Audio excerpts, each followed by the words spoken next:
আলাইকুম, কেমন আছেন সবাই? এই যে দেখেন, এই যে আমার ভাই আসলো এইমাত্র ময়মনসিংহ থেকে আসলো। তো যে ক্ষেতের আলো চাউল নিয়ে আসছে, আর এই যে পোলার চাউল নিয়ে আসছে, ঢাললাম এইমাত্র। পোলার চাউল আনছে, আর খেতে সেলের চাল বলে পোলার চাউল। আর এই যে আলো চাউল, দেখেন কি সুন্দর, একটা চাউলও ভাঙা নাই, মাশাল্লাহ। আর যে মধুপুরের আনারস আনছে। তো মেয়েরা বুড়ে দেখতে আসছে, 16 বছর পর আসলো আমার ভাই।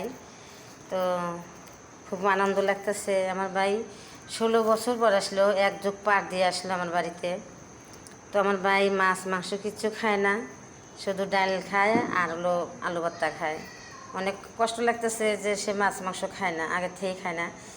তো আমার ভাই আসছে, আমার ভাইয়ের জন্য দোয়া করবেন। আমার ভাবি অনেক অসুস্থ, আমার ভাবির জন্য দোয়া করবেন। তো ময়মনসিংহ থাকে ওদের বাড়ি, আমার ভাবির বাড়ি এলো ময়মনসিংহ। তো ভাইও থাকে ময়মনসিংহে থাকে। তো আসছে 16 বছর পরে, তো এগুলো নিয়ে আসছে। তো কেমন হয়েছে অবশ্যই কিন্তু কমেন্টে জানাবেন। আমার ভাবির জন্য দোয়া করবেন। আসসালামু আলাইকুম।